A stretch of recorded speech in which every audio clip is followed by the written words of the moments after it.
Okay, so వీళ్ళందరికన్నా ఏజ్లో నేనే చిన్న. సో వీళ్ళందరికీ ఏంటంటే నేను ఒక చిన్నోడు అనమాట నేను. సో వీళ్ళందరూ నాకు సరే. సో సీరియస్ పార్ట్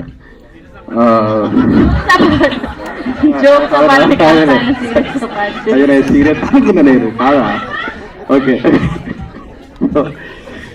అయితే మహబూబ్ నాది ఫ్రెండ్షిప్ బిగ్ బాస్ నుంచి స్టార్ట్ అయింది. సో ఇద్దరు జర్నీ చేసుకుంటూ మేము మాట్లాడుకుంటూ ఉండేవాళ్ళం ఇంటి దగ్గర కానీ అదంతా.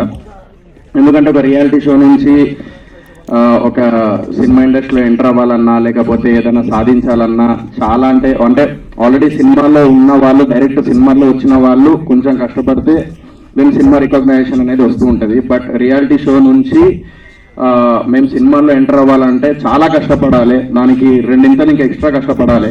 ఎందుకంటే ఆడియన్స్ మైండ్ సెట్ ఏంటంటే అరే బిగ్ బాస్ ఒక రియాలిటీ షో, అక్కడ నుంచి సినిమాల్లోకి ఆ మైండ్ సెట్ని తిరిగి అది తీసుకురావాలంటే మంచి మంచి కాన్సెప్ట్తోని అండ్ కష్టపడుతూ మంచి కాన్సెప్ట్తో ముందుకెళ్ళాలి. సో అలాంటి టైంలో లాస్ట్ టైం ఒక సాంగ్ చేసారు, శ్రీ సత్య కానీ లేకపోతే మహబూబ్ ఇద్దరు కలిసి ఒక సాంగ్ చేశారు, అది సూపర్ డూపర్ హిట్ అయింది.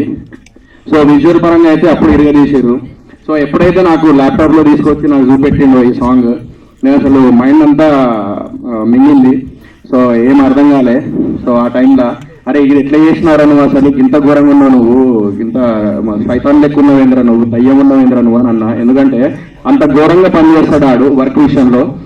సో ఆ వర్క్ విషయానికి వచ్చేసి ఆ డెడికేషన్ కానీ లేకపోతే ఆ ఎడ్యుకేషన్ కానీ వాడికి నెక్స్ట్ లెవెల్ ఉంటుంది. సో ఏమైంది, సో డెడికేషన్ మాత్రం నిజంగా అందరికంటే ఎక్కువ డెడికేటెడ్గా ఎవడైనా ఉన్నాడంటే బిగ్ బాస్ హౌస్లో నాకు తెలిసినంత. ఇప్పుడు నేను కూడా అంత డెడికేటెడ్గా ఉండనేమో, అంత కష్టపడతాడు వాడు ఫ్రాంక్లీ స్పీకింగ్.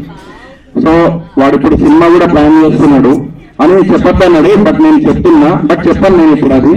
సో అది ఫ్యూచర్లో ప్లాన్ చేస్తున్నాడు. సో విజువల్స్ అయితే అదిరిపోయినాయి. అండ్ భార్గవ్ గురించి చెప్పాలి, డిఓపి గురించి. అతను కూడా సేమ్ అంతే, మహబూబ్ లాగానే లైక్ హార్డ్ వర్క్. అండ్ మేము లాస్ట్ టైం కూడా ఒక ఆల్బమ్ సాంగ్ చేసినాం, తట్టుకోలే నేను ఇంకొకరితో ఉన్న సాంగ్ ఉంది కదా, అది మనోడ డిఓపి చేసింది. నా పాట పాడమంటే పాట కానీ వీడు ఎప్పుడో చేసిన పాట నుంచి పాడుతున్నాడు. అరే డిఓపి రా పాపం, ఆడు కూడా ఎదగాలి కదరా.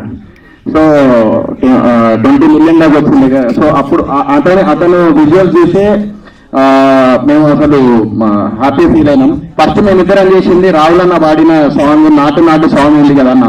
సో ఆ సాంగ్ కి మనోడు డిఓపిగా చేసిండు ఆ టైంలో, Bhargav still I remember. So అది కూడా మిలియన్స్ లో వెళ్ళినాయి. సో కీరవాణి సార్ కూడా చూసినప్పుడు అరే మేము చూసిన అది సాంగ్ అని అన్నారు. We felt very happy. ఆ విజువల్ కూడా వచ్చింది అతని వల్లనే, భార్గవ్ వల్లనే డిఓపి. అండ్ డైరెక్టర్ గారు లైక్ నెక్స్ట్ లెవెల్. ఇందాక మీరు అంత సీరియస్ గా మాట్లాడుతా అంటే వీడు మైక్ లాక్కొని జోక్సే పాట అంట అన్నాడు. అంటే చెప్పిందంటే జోక్, ఆయన చెప్పింది జోక్సే పాట అంటాడు. నాకు అర్థం కాలే, మైక్ లాక్కొని జోక్సే పాట అని అన్నాడు. అట్లా చెప్పద్దు ఎప్పుడు. సో ఇప్పుడు కూడా సీరియస్ పాట. So all the best team అందరికి. అండ్ ఇక్కడే చెప్తున్నా, టాయిలెట్ వచ్చిన వాడిని అండ్ టాలెంట్ ఉందని ఎవరు ఆపలేడు. నా టాయిలెట్ వస్తాను, నన్ను ఎవరు ఆపలేడు. నేను ఇప్పుడు పోతా, దీనికి టాలెంట్ ఉంది. సో ఇది ఖచ్చితంగా ముందుకు వెళ్తాడు. ఈ విజువల్స్ తోని అర్థమైతే మహబూబ్ గారు ఎట్లా చేసిండు, ఏంటిది ఎట్లా ప్లాన్ చేసిండు అనేది. సో డెఫినెట్లీ ఈ సాంగ్ అందరూ యూట్యూబ్ లో చూడాలని మనస్ఫూర్తిగా కోరుకుంటున్నాను. నువ్వే కావాలి సాంగ్ పేరు. సో యూట్యూబ్ లో చెక్ చేయండి, 100% వస్తాడు. సో టాలెంట్ ఉంది అని ఆపకండి. నాకు టాయిలెట్ వస్తుంది, నన్ను ఆపకండి. టాయిలెట్ వస్తుంది, ఆవురా పోయి వస్తుంది. థ్యాంక్ యూ సోహెల్ గారు, thank you so much. Toilet వస్తుంది సార్ ఇది. ఓకే, సో కిరాక్ సీత గారిని, మణికంఠ గారిని,